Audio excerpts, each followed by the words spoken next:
Hi, everybody. Welcome to the PanelCast. I'm your host, Freddie, here with AJ. AJ, how you doing, buddy?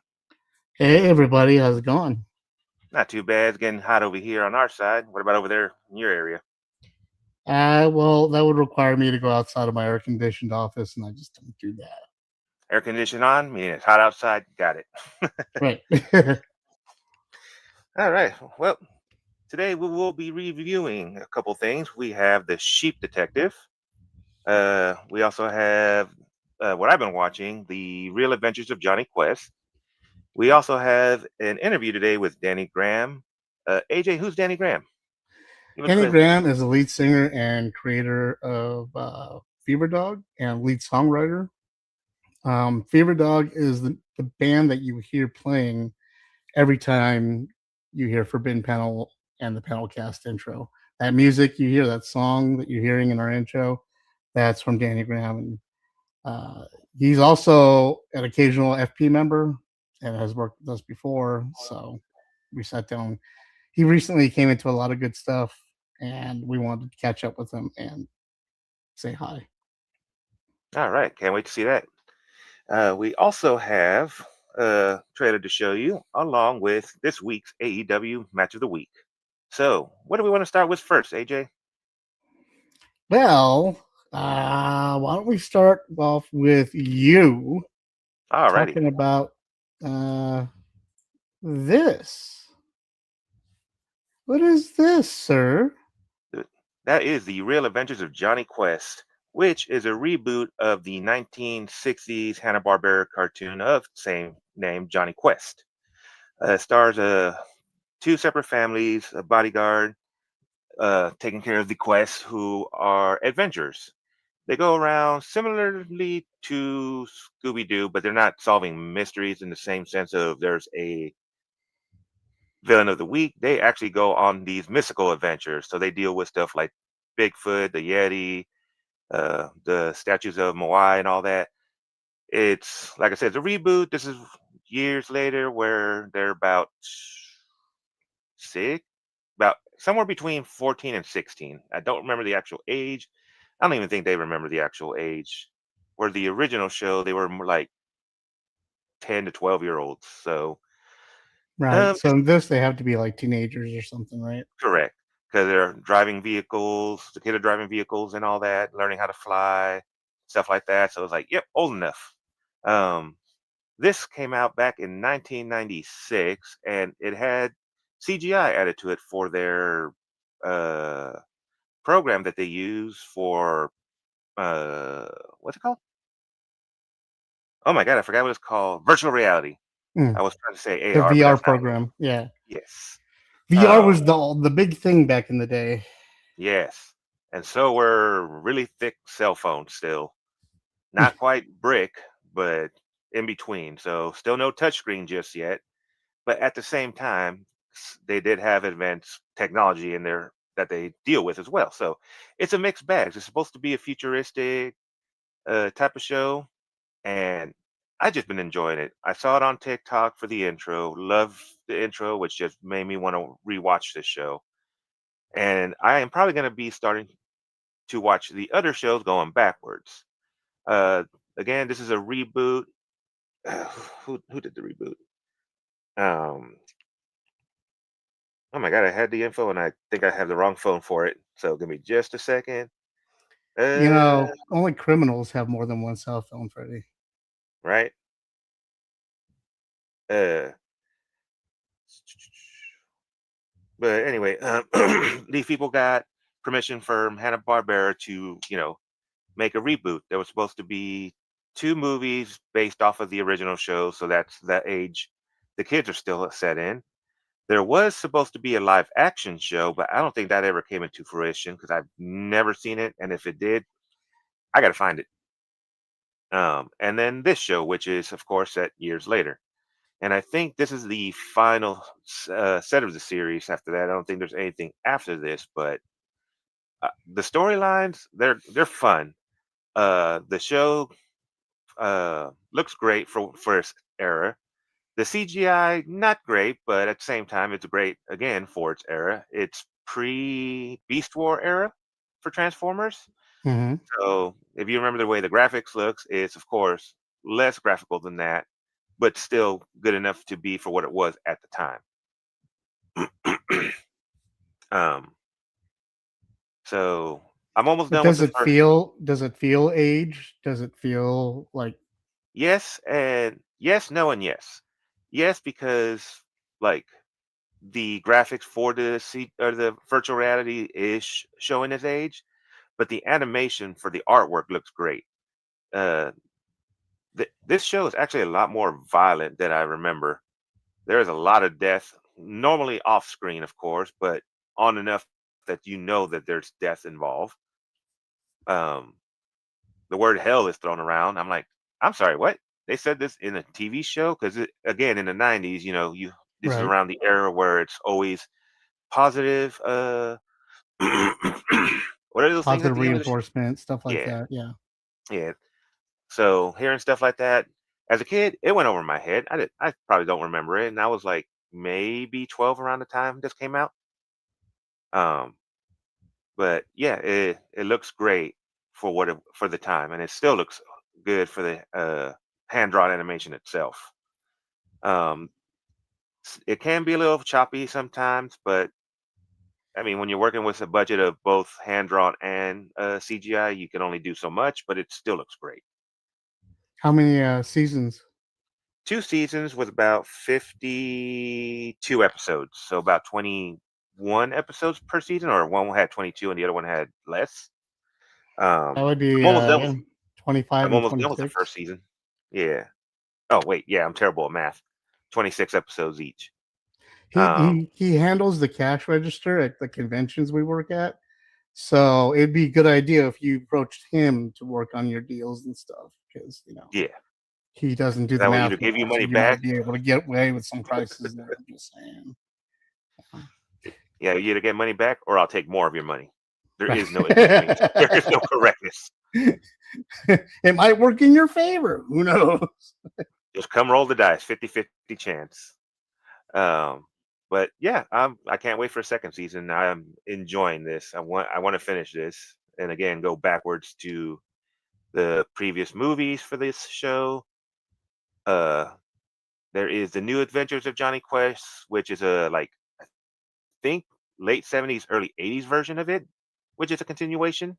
And then of course the original 1960s, which all I watched growing up back when it was on Cartoon Network, even before the switch to adding Boomerang for older classic shows. So, yeah, it's a great show. Fun to watch. Definitely dated. Oh, back to the dated part. The original show, yeah, there was a lot of political incorrectness. They did do a lot better in this show, but still has some PC issues, but not as bad as it was.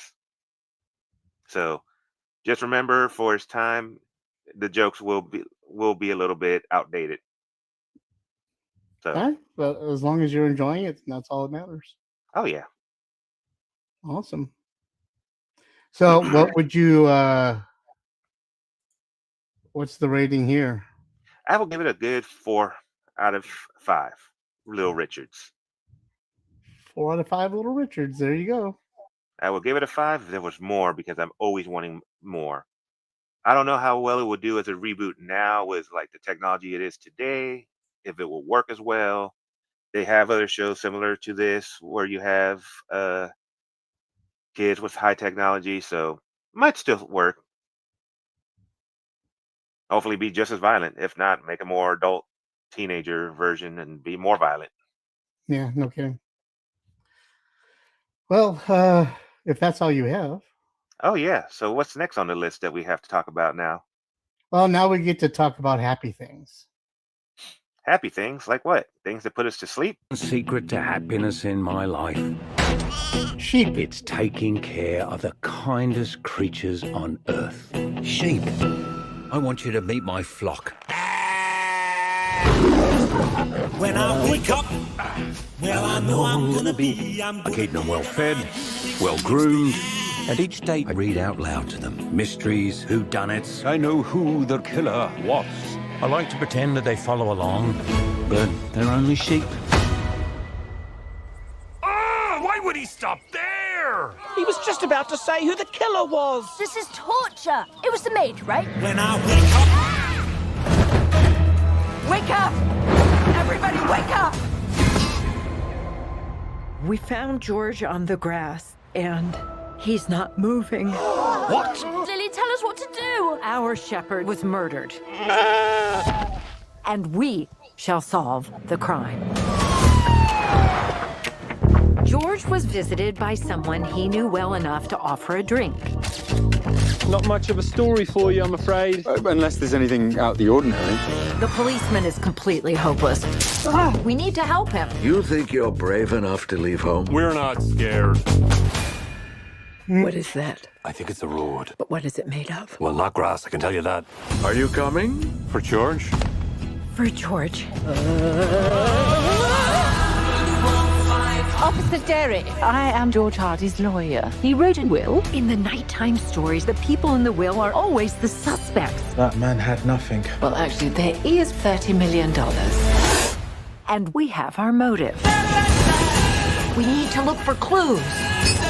Stand back! I am, after all, a sheep detective. You killed George. What are they hiding? What if I can't solve it? I've read you dozens of these stories. They follow very simple rules. Look, the clue. Every time something happens with this case, That's my hat! there they are. A clue. Thank you all.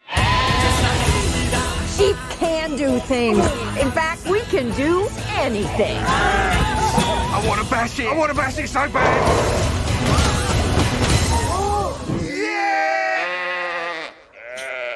What's with them? Guys, I may be inside a clue. Ow! There you have it. That was the trailer for The Sheep Detectives. The first movie I've ever seen where I really, really, really hated every second of Hugh Jackman on the screen. Because Really? I wanted him to die, hurry up and die so we can get to the sheep part. That's fair. Okay. Oh man. But- Go ahead, Freddie. What did you think of the movie? Man, I thoroughly enjoyed it. I seen like parts of the preview, but I never watched the whole thing, and I'm glad I didn't, so I could be more surprised. I didn't know the sheep talked in the movie. I didn't know they were actually the detectives. I mean, it's in the name, but I thought maybe they were doing some detective work because of the sheep, not that the sheep were the detective. So it was fun. I enjoyed it, and I think so far everybody in our group loves the exact same spot that you talked about the other day. Because yeah, Oh, as soon as I saw that, did not know what was that about until I watched it. And I'm like, oh, nice. But yeah, it's a great movie. I kind of figured out the ending. I wasn't sure if it was going to be right or wrong. So, but other than that, I enjoyed it. I absolutely loved this movie. I didn't think I was going to enjoy it as much as I did. So I was taken aback. It came at a good time too, because it came at a time where I was, I've been dealing with some depression and stuff lately, but it hasn't helped anybody because everything I've been watching lately has been so deep and dark and gritty and all that stuff. And then here comes this movie out of nowhere that's just a ray of sunshine and happiness, even amongst the subject matter. And it was just lovely. It was a lovely story and funny and uplifting and just really good. They did a really good job with the movie. And I thoroughly enjoyed it. Huh? It kept you on your toes. Yeah, that was for sure. It was a fun detective story. I don't know about you, Freddie, but I think it gets a straight up 5 Little Richards for me. I agree. This I didn't movie think I goes was gonna on. do- This movie goes on my favorites list, on my rewatchables list, on every list I can. I'm going to recommend it for as long as I can to everybody I can. Yeah, I agree. 'Cause, yeah, it's definitely worth the watch. It's definitely worth for the story. It's just great all around. Great for parents, kids, everybody. And it was cool seeing He-Man with short hair. I guess He-Man and Wolverine in a movie together. There you go. Right? That's crossover you never thought you get. I know, huh? All right, so I guess that means for our next segment will be our interview with Danny Graham. This interview, I'm going to let you know now, is 40 minutes. I sat down with Danny this past week to talk to him and play catch up with him on a lot of stuff that Hey, he's been. You're kind of freezing up real quick. Hold on. That's all on your end, Freddie. I'm going to need you to work on that. Oh, okay. Sweet. There. Now you're good. Okay. All right. Sorry for that, everybody. Again, Danny is somebody that has worked with Forbidden Panel before. You may have seen some of his images around. You've definitely seen his image in the one of his images in the intro video, and he writes all the music for Forbidden Panel. So, his father is Jason Graham. He worked for Forbidden Panel for a very long time. Built the website, did some writing on the website. And some cool stuff has happened to Danny lately. I wanted to sit down with him and get to hear all about it. So, without further ado, here we go. All right, thank you to me for sending it over to me. That was very awkward. I feel disconnected now, or somehow mentally connected. I'm AJ, and I'm here with Danny Graham. What's up, Danny? Hey, dude, what's up? Long time no see. It's been a while since you've been in with us at the FP booth and the FP mic. How's it been? Pretty good. Just, staying super busy. I can tell by your laid back tone now that you 5 seconds ago you were excited. Now you're all, what's up? Sorry. Did you have an off-screen smoke while I was not paying attention? No, it might look like it. I'm just a little spacey. Well, you have to be if you've got that fever dog, man. Yeah. So how's it been? We haven't talked to you in a long time. It's been a while. Yeah, I think the last time we did anything together was in Las Vegas. Right. That Comic-Con? Right. Heroes? Is it Heroes Con?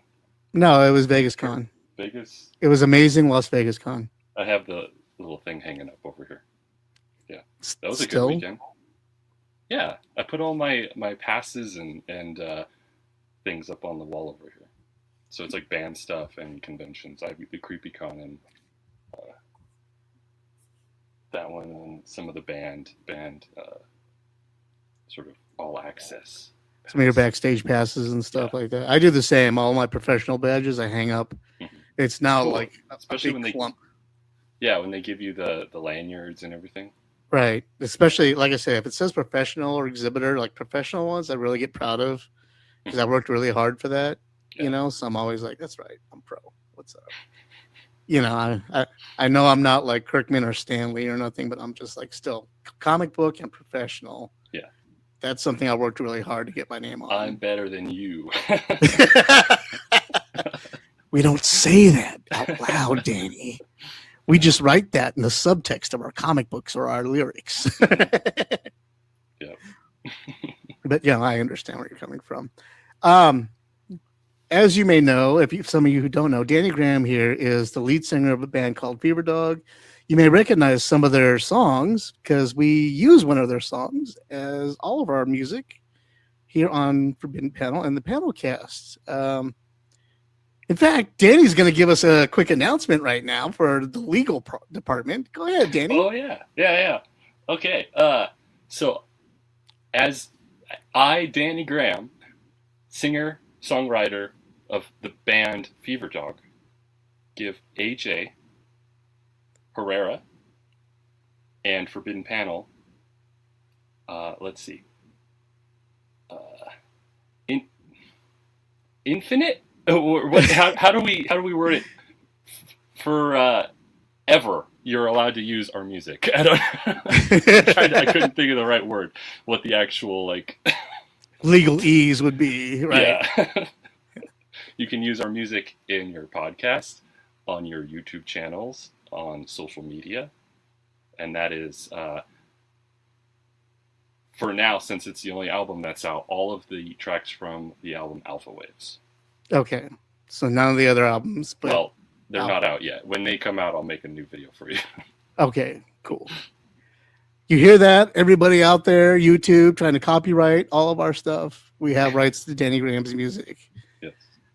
All the music that you hear here on Forbidden Panel is created by Fever Dog and Danny Graham.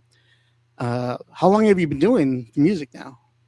We started Fever Dog. Well, it wasn't called Fever Dog, but me and Joshua, the drummer, we started when we were like 11, which was 2005. 2006. We're at 20 years, I think, right now, this year, of playing music together.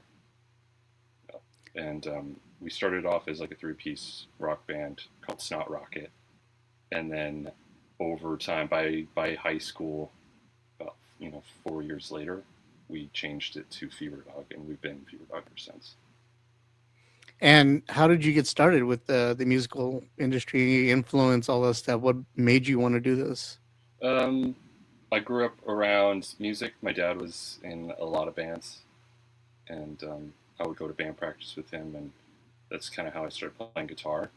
And then not just like, it wasn't my own idea to start a band. He kind of was like, hey, here's a band name. You should tell your friends to go learn bass and drums, and then you can, you'd sing and play guitar in this band. And I was like, whoa, sounds pretty cool. And I just ran with it. So your dad kind of created the idea and vibe in the house, and then you just ran with it? Yes. Yeah, he definitely started off. He wrote our first song, and it was like, oh, really? Song. Yeah, he came up with a whole image. He was investing in his retirement. He was trying to pimp us out. He wanted to manage you for his retirement. Yes, he was. Well, yeah, he kind of went by like manager. He booked a lot of our shows for a long time when we were, it made sense though. It was a good idea. We, probably could have worked harder, but like 3-piece kind of hard rock band of little kids, but the songs are actually good. That could have done something if it was presented to the right people. You were the opposite of Love and Rockets, basically. Yes. Awesome. Danny is one of the few, I think right now you're the second legacy Forbidden Panel member, because your father was a member too.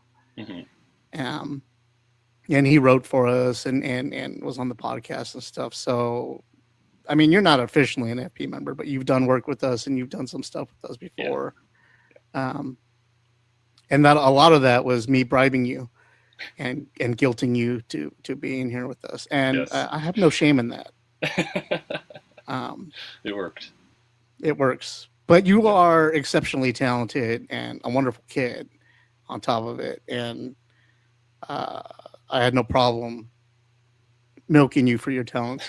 So, I mean, I learned from your dad. So. Yeah. Just exploit him. Just use him for all he's good for. Live vicariously through him. That's what the purpose is. No doubt. Can you explain to me what's happening in this image here? Oh, not that one. Oh. That one. The facial expression right there that you have. That's like getting are it. You like, farting? That's the face when you're like, yeah, this is what I really getting it right now. Yeah. No. That's a Fever Dog on stage. I cannot tell you where, but that is on our tour where we opened up for Wolfmother on their whole North American tour.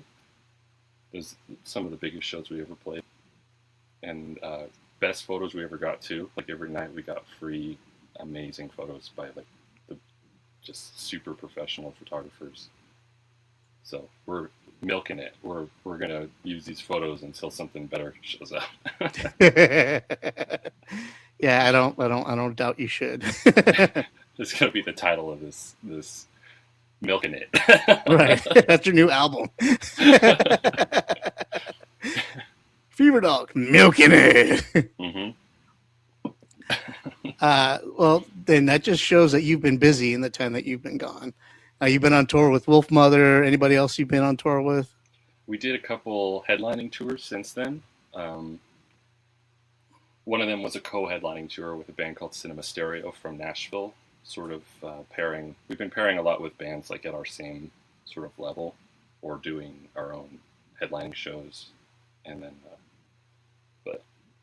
and those are pretty fun. You know, we got to see some new places and play a lot of new venues. But in September, we're going to do another supporting tour, so that'll be pretty exciting again. That's like who are you someone else supporting? does all the work, and then you get to like play for their fans every night. That's pretty cool. Who's that? Who are you going to be supporting? We're going to support a band called the Schizophonics. They're really cool, and they've got a really decent following. So Nice. Are you excited for that? yeah, really cool. I get to go to Nebraska for the first time, and Minnesota. Minnesota. Yeah. Don't go during the winter. No. Well, September it should still be pretty nice. Oh, it's gonna be a little warm out there. Yeah, a little humid. Mm-hmm. But nice. That's cool. You're going to new places. Nebraska is a cool place. I was out there for a while. I lived in Iowa. Oh, really? So we would go to Nebraska I would go to Nebraska to Omaha to meet Alicia. She would fly in from California to Omaha, Mm-hmm. and I would go out to there to meet her, and then we would hang out in Nebraska for the weekend and stuff, and just hang out if we left a hotel room. Yeah. You know what I mean? The delivery in Omaha. Yeah. Great delivery, fast food delivery, Mm-hmm. pizza service is great. I'll look out for that then. I'll have some. Right. I'll have some food delivered to the venues. Order some pizza to the. Yeah. I mean, the people out there, everything out there was nice, you know. So you should enjoy yourself. Yeah. Tell me about the guitars you have laying out in the back right there. Pretty conveniently pictured there. I've got a couple of Flying V's.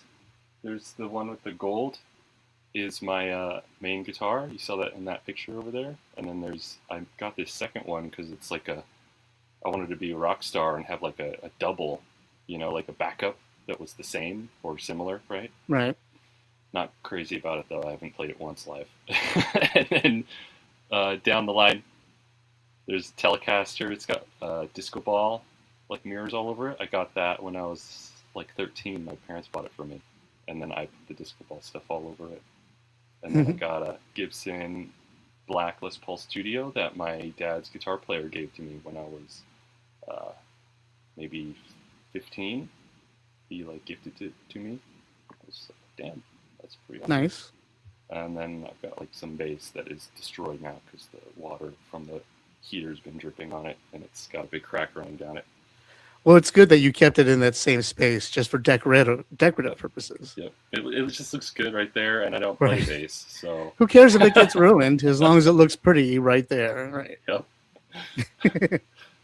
Like a whole Priorities. year passed, and then I went and looked, and I was like, "Oh man, this is jacked." It's all warped and the frets are all bad and And I'm peeling. like, that's a later problem. When someone Right. asks me to play bass, I'll take it down and try and fix it. You're like, yeah, sure. Give me a couple months and I'll play bass.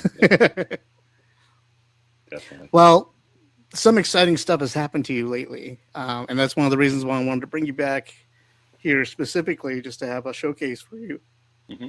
Other than to get the legal recordings out of the way, obviously. But you had some art picked up by some famous people. You want to tell us about that? Yeah. So I recently Let me show it first. Go Yeah, ahead. for sure. Yeah, so that's the pen and ink original for Metallica's M72 European Tour 2026.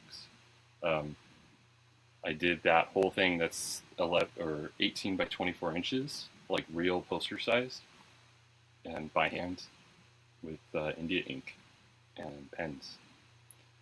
So they didn't pick it up, sort of. They commissioned me. Like they actually reached out to me and hired me to design the shirt.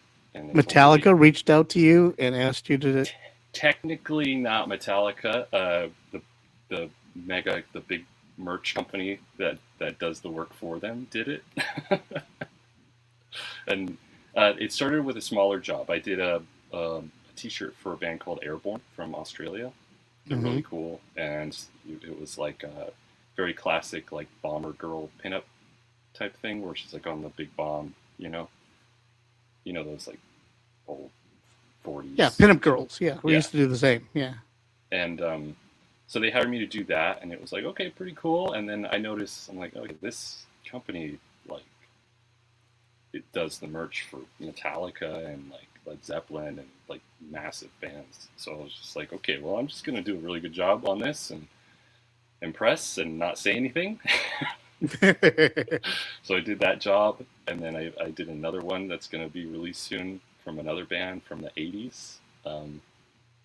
And then all of a sudden I got this email that was just like, hey, you want to do Metallica's going on tour? You want to do their tour shirt? And I was like, wow, yeah, of course. Like I responded, it was like 2 a.m, like immediately. You're all like, all right, oh yeah, yes, absolutely. And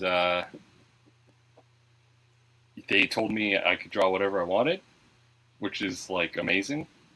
You always see the bigger the band, the less notes they have for you. They're just like, do whatever. Like they wouldn't have even asked you if they weren't confident, And then, so I presented, and I was like, well, what if I do it from one of these 2 songs, either Call of Cthulhu or The Thing That Should Not Be. Both of those are H.P. Lovecraft themed songs, and Call of Cthulhu has got way too much merch. It's like everything they have is like an actual Cthulhu or something. Right. And I was like, okay, well, so they said no to that song, but told me to do this, The Thing That Should Not Be. And I was like, okay, well, that's sort of a loophole into drawing basically the same thing. Right. So it's not like literally Cthulhu, but I could draw it as some I could squid it out. It's okay. I can get a little squid love there. It's it's a vaguely eldritch, H.P. Lovecraftian god coming out of the bottom of the ocean. So pretty much the same. So, like, let me guess. I'm guessing the process. You send them the black and white like this. Mm-hmm. They said, okay, cool. Who colors it? So I colored it. So you color it. So you send them the result that looks like this ultimately. Right? Yes. So which is gorgeous, by the way, for those of you who can't see. Let me see if I can it's up there, I think. Yeah. It looks good to me. I started with a sketch. I sketched the whole thing out, and it looked it's basically an outline of that without any of the details. And they were like, yeah, love it. No notes, didn't tell me to change anything. They were just like, just keep going with that. And I was okay. And then I showed them the ink drawing, and they were like, love it. And I was like, okay, well, here we go. I'm going to start the color now. And I did a bunch of color, and that gray and the blue and like a teal color. I'm colorblind. So am I. So yeah, I don't know. Who knows what colors we're looking at right now. It's something. That one there on the top. Yeah. I knew I was trying to limit it slightly in colors so that it would produce better. Like the art tends to look better like the less colors you use. Like if you just pick a good palette, I think it works well. Again, I'm colorblind, so I don't really know, but what I see, I like. And they had one change that they did to the color, actually, though, after I sent it to them. They swapped out one of the colors, and I don't care. I'm still happy to do it. I usually just let other people ride with the color. Like I trust them. I know what, like, I fully render it out black and white, and so that I'm happy no matter what happens after that. So. Right. Now, did you get a copy of the shirt? I should have some in the mail.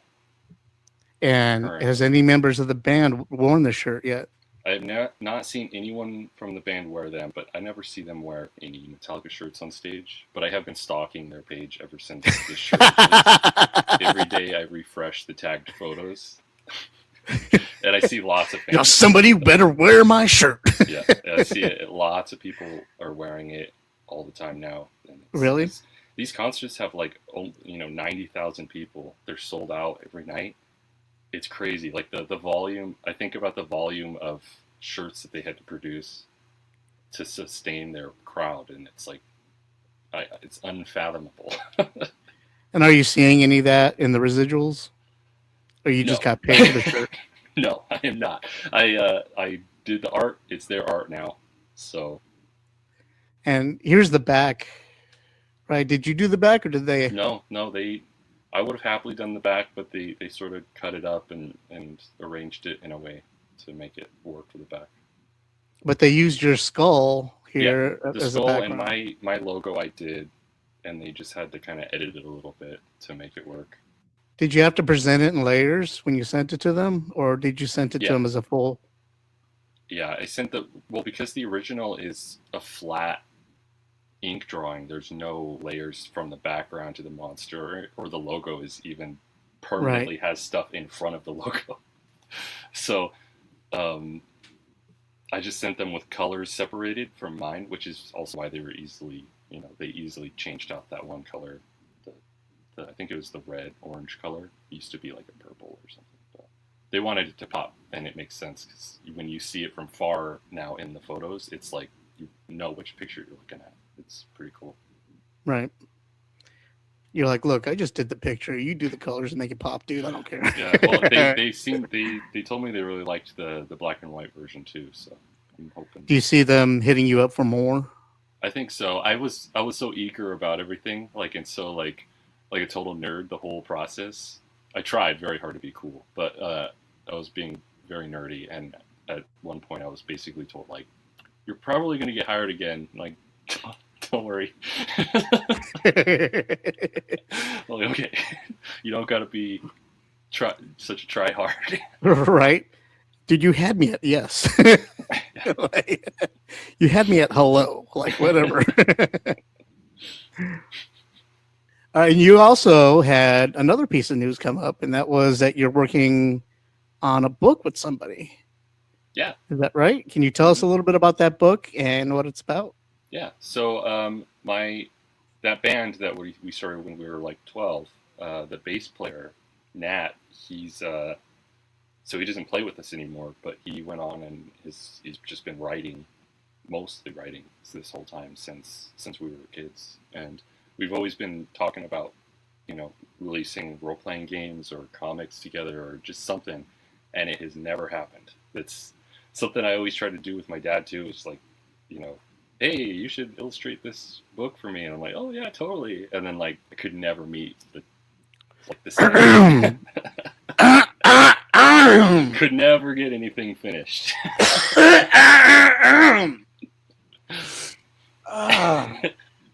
And this is the problem to this day with Forbidden Panel, with our relationship with Forbidden Panel. You guys obviously finish things. I don't. Uncle AJ has been calling how long now? Yeah. I knew Nathaniel, or Nat. He goes by a lot of names. I call him Nathaniel. I've known him since I was 8, and I barely just illustrated one thing for him. So I'm working on that though. I'm trying to do a little better. This is technically, I think, one of my first pieces of narrative arts or whatever. Anyway, the book is it's like choose your own adventure. He wrote the whole thing. I did no edits on it, even though I'm his publisher or whatever. He sent it to me. I played it a couple times. I liked it, and I'm like, okay, this is cool. And then I designed the front and back, and now it's my job to market it and sell it. Just because I wanted to help him out and support him and finally start doing the things that we talked about doing when we were kids. You do know a publisher. I do know a publisher. This was just sort of, I just needed to just be in control and get it done, I'm just saying. You know how the Grams are with control issues. I'm just saying. Is all I'm saying. Well, anyway, let's take a look at the artwork you did for the book. Now, what's the book called? It is called Voyager: Escape from X8. So Voyager would be like the name of the series, and then this particular story is Escape from X8. I'm not sure how long it'll take, but the idea is to do a bunch of books in the Voyager series and have them be kind of different themes, like fantasy books, or he writes mostly sci-fi stuff. So I don't know if like maybe I'll work with him in the future on like more of a sword and sorcery kind of thing, but he kind of developed the rule system and like the layout, and we'll kind of use it as a blueprint moving forward. And so you did the cover and you did the back. Yeah, I did the whole outer, like the packaging and formatting and stuff. I was going to say, because the thing I'm not seeing here is your name. It's on the inside. Because I didn't do illustrations throughout, so I'm kind of just letting him kind of get all of the, Right, but you could have put a little stamp somewhere on the image itself, just a little... Yeah, you're right. A little graham cracker, just somewhere. Yeah. That's right, they're called graham crackers. They're not cookies anymore. Okay. They're graham crackers. Yeah, okay. I'll use that. Yeah, so let's see. The book is like 360 pages. I have it here. Jesus. 366 pages long. And it's got, you don't play through every page, obviously, because it depends on what you do. You could die in 2 pages and never see the rest of it. So that's up to you. How good you roll, I guess. But, now, is it a dice game? Is it just a LPG? So it's kind of like a cross between a solo RPG and a choose your own adventure, where choose your own adventure, you're like just flipping pages, like do you go this way or this way? Right. This up to page 12. You have an actual character sheet. You choose from a bunch of different captains, various captains who would have been piloting the ship when it crashes on a moon. So you pick which one you're starting with. I think it's assumed the other ones are all dead, or never existed, or But you start as that captain, and you each captain has a different perk when you start playing. There's a benefit to each one, and you fill out your character sheet, which is printed in the back of the book, or you can print them up. I have the documents like in our link tree for people, like free character sheets. And I try to print one and insert it anyway, just because it's easier to hold the character sheet to the side when you play rather than like flip all the time and write in your book and permanently mess it up. Now, what would be a good idea is to develop a web page behind it and have like PDFs of the character sheets and other stuff down, because a lot of people don't want to have to pen and paper it either. You can make it so that it's all tablet based and run off the book as well. When you get so when you buy a digital version of it, you get a zip folder, and that has the PDF of the book plus the PDF of two versions of the character sheet. One is like a writable one, like an editable PDF, and then one is a printable version. So I think that's awesome. I think that covers the bases.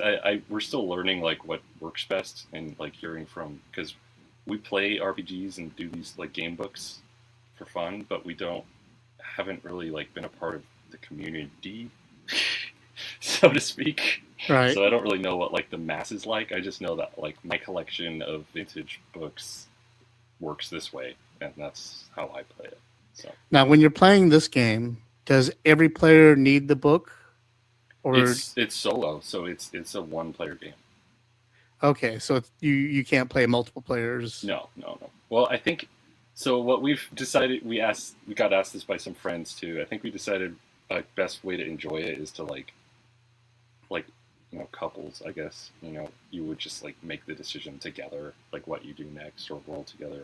Okay, so partners. But it couples, is designed to like be that. one person, one So character sheet. Really. It's designed for the basement dwellers. Yes, which is pretty popular nowadays. I mean, it's good or bad. I don't know, however you look at it. It's, people in the RPG and gaming world are more and more like, can I play this by myself? Like, Whether that's a decision that's voluntary or They're like me. They have no real friends. And out of necessity. right. They have to, wait till their friends have kids so they can exploit them in order to have conversations with people. So, hey, I don't blame them. I'll play a solo RPG game. I play Fallout 4 all the time. Well, exactly. I mean, video games maybe is what kind of brought that into the norm. Now, where can we find this? Can we find this online? Is there anywhere online we can purchase this, or do we only? So I'm selling it in person everywhere I can, like door to door. But like Avon. Yeah, it's a pyramid scheme. I'm trying to get people to buy copies to sell to other people. Right.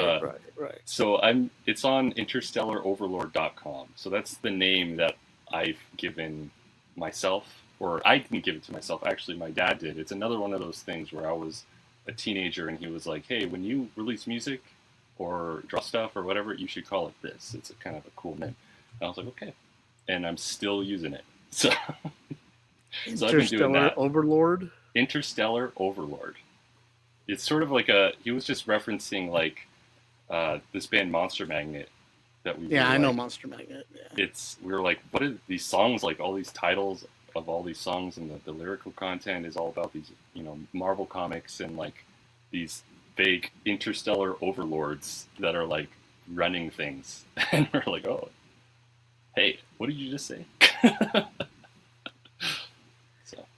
That's how that name started. Is that how it's spelled? Interstellar Overlord. Yep, that's it. That's the link. So at that link it's a link tree, and it's got our Etsy page, which is just my art page. It's kind of a cross. I just stuck it in there because it's easier to track orders and stuff. But a lot of people don't like Etsy, so there's also Drive Through RPG, which is like the main place that people like to buy like digital games and stuff like that, but you can get that physical and digital through there. And that's a really good site because even if you buy the book physically, if I go and update the PDF because there's like an edit that we wanted to fix, it'll email you and give you the new version of the PDF versus that's good. Etsy. So you guys went all out on this. Yes, we've been playing for a while, so we're just like copying what other people do. And you're learning as you go, obviously. Totally. Nice. And then like another thing that came up right after we published it was all these people in Europe and the UK were like, hey, I can't afford to ship this. Like, this is insane. So you should probably have like a print on demand version, like Amazon or something. And, we don't really like Amazon, but if it gets the book to someone in the UK and it's not even a terrible quality book, like I'm happy with that. So it's on Amazon now too. So that's like the easiest way to get it. It's like you could prime it and have the physical book in 2 days, and I never even touched it. So that's the downside, is that I don't pack it. I don't put, the promo cards and the bookmarks and all the cool stuff in it. It's like way more likely that something's going to be just jacked up when you get it. But right. That's why, I miss the old bag and board days. When our comics used to come in and we bag and board them, and then I'd put like flyers and stickers and all kinds of stuff in there, just goodies, because I'm appreciative of the fact that people bought my stuff. You don't get that when you sell through Amazon, because totally. Amazon doesn't do that for you. No, they don't care at all. I've thought about like, if I don't know how it works, but how you get like how you can package your own stock and then ship it to Amazon so that they could like. Once you've already fulfilled each order, basically.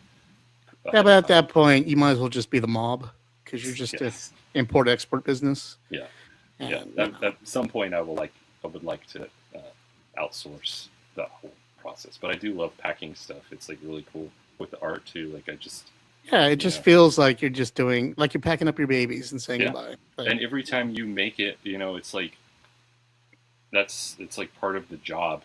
It's like you pack it up and you're like, and you look at the stack of orders that ship out that week and you're like, that's my money, Right. Those are my babies. Yeah. Somebody wants them. Somebody is appreciating all my hard work. Thank you. Yeah. And they actually see it go off and ship off, and then to hear them, I got it here. It's hanging up here, or it's doing this. I love getting pictures of people with random FP stickers on their helmets or laptops or books or whatever. You know, just It's awesome. Yeah, Some it's people cool. ignore that stuff, or they're just, but it's like very.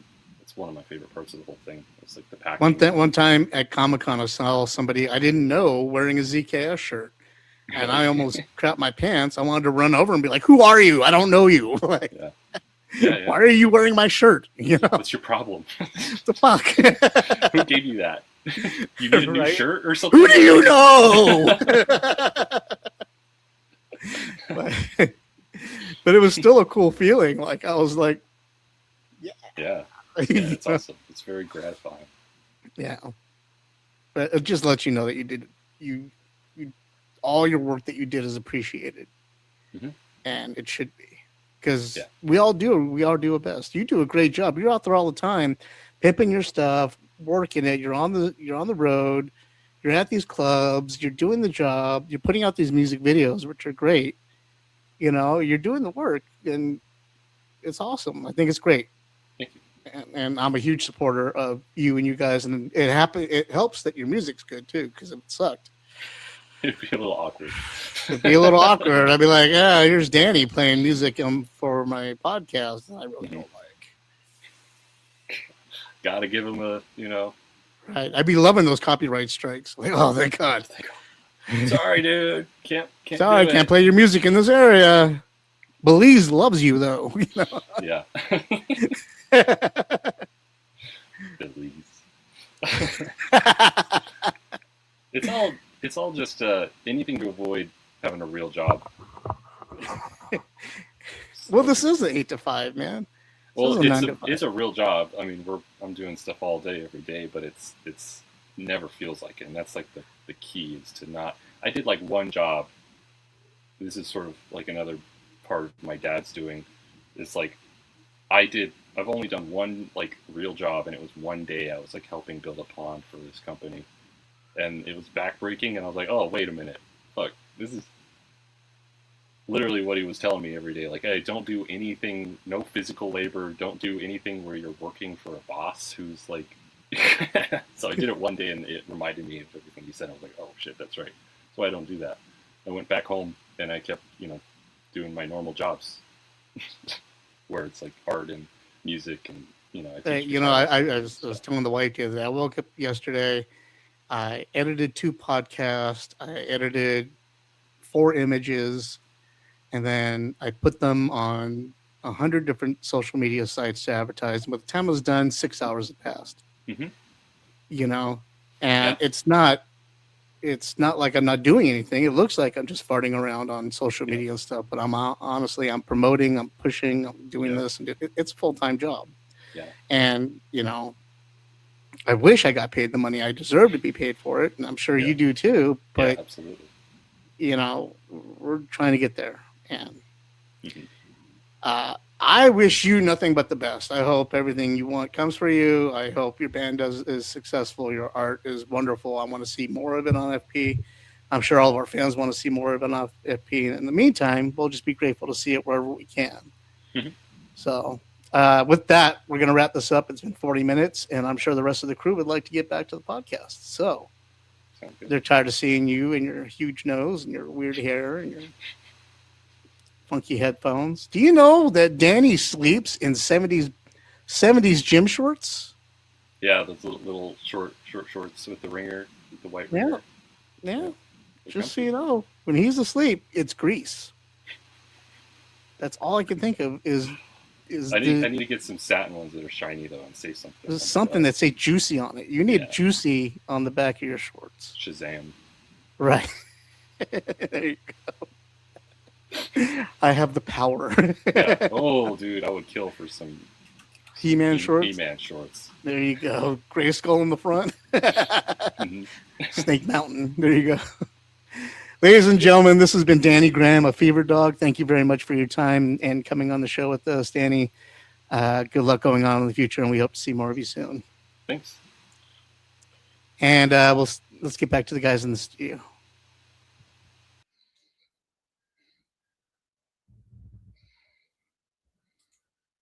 And here we are. That was very long.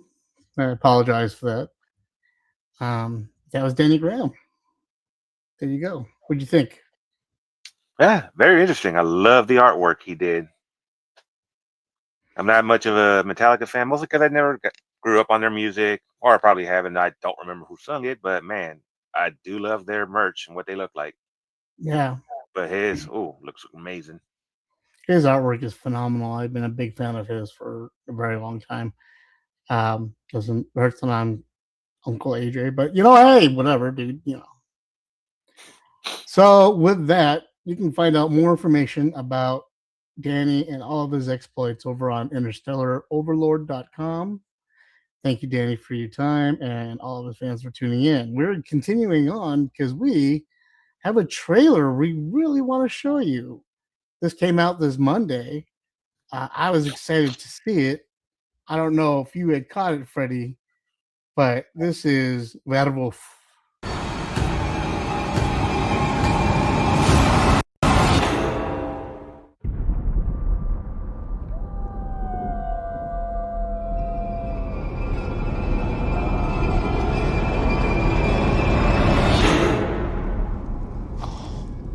Child of God.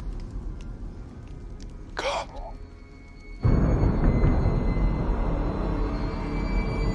Do not dread the darkness. Embrace it.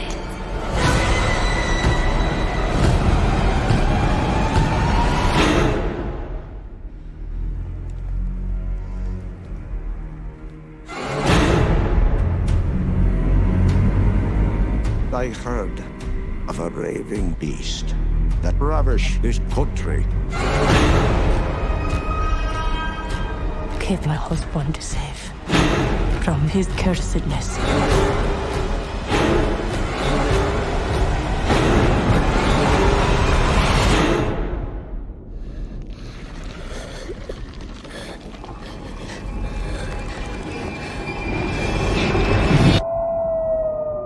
Thy soul is cursed. Thy kin accursed.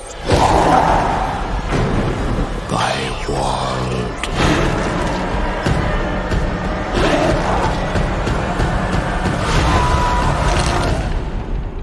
is cursed.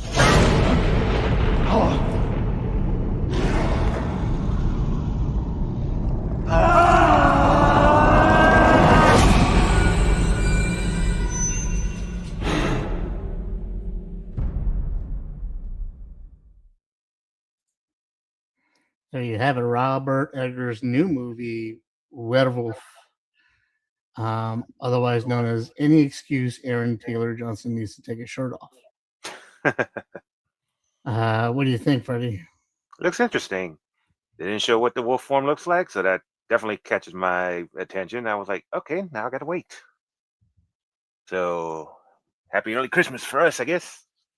Now we gotta wait 6 more months. I keep forgetting it's July. Really? The weather doesn't give that away? It's always hot for me, so it didn't change too much, but I also forgot that yesterday was first. And time's just going. True. Very, very true. All right. So for our next segment, we have the AEW match of the week. There was a lot of AEW this week because of the Forbidden Door pay-per-view. Freddie, were you able to catch any of the pay-per-view? I wasn't. I was having issues signing into your account or trying to watch it. So I tried everything. And I was like, I don't feel like bothering. But I was also in a slump, so I was like, not gonna bother you about it. Even Right. though I did want to watch it as well, just so we could watch it. Well, that's too bad because you missed out on what was really one of the better pay-per-views they had put on in a very, very long time. I wasn't bored during any of the matches whatsoever. Everybody came out. They did a great job. They put on their top performances, and they did their company proud. It was very hard. Well, no, it wasn't. It absolutely was not hard for me to pick out the best match of the week because this has become easily my favorite match of all time. Oh wow. And that is saying a lot. For as big of a wrestling fan as I am, this match came, they did such a great job telling the story both outside of the ring and inside of the ring, both leading up to it and into the match as well. That at the end of it all, when it was all done and people were cheering, and I shed a tear. Nice. I shed a tear. That's how good the match was. I cried for the story. I cried for the emotions felt in the ring. I cried just for, like, that's what I want out of wrestling all the time. That's what I want people to think of when I say wrestling. You know, that's the goal. This is the goal. There was no mess ups. There was no slips. There was nothing but perfect timing, perfect moves, perfect executions, everything about it was just glorious. And I can't praise it enough. So if that means anything to anybody, like, I just want to impress upon you, this is Will Ospreay versus Swerve Strickland.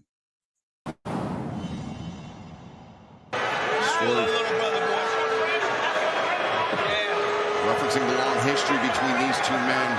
It's just like we were 10 years ago. It's just like where we are 10 years ago, boys. Saying Ospreay's always been a step behind Swerve Strickland. Wow! Ospreay bleeding. Swerve on the Hunt House call. No! Boys to strike. Here comes it, Excalibur.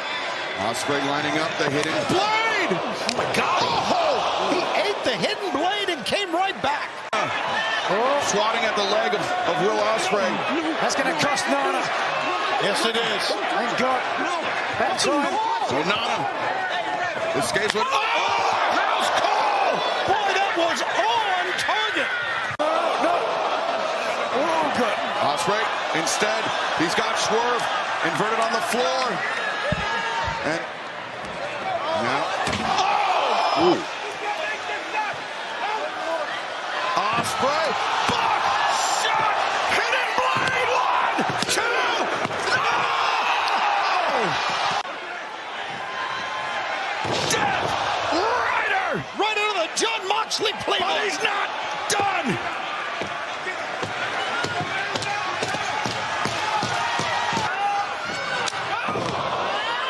Will Ospreay ate that. Look at that. He looks right at Moxley.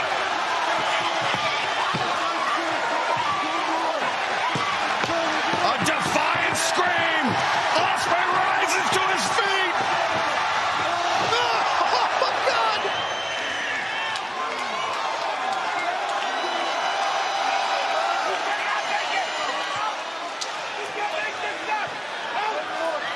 Ospreay. Buck shot.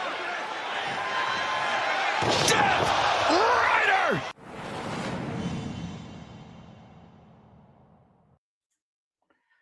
That match went on nonstop for 45 minutes.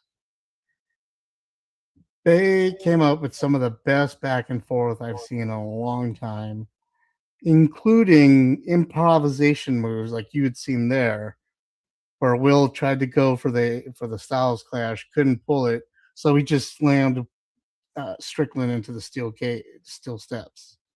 Yeah, I thought he was going to slam him into the ring. I got surprised by that.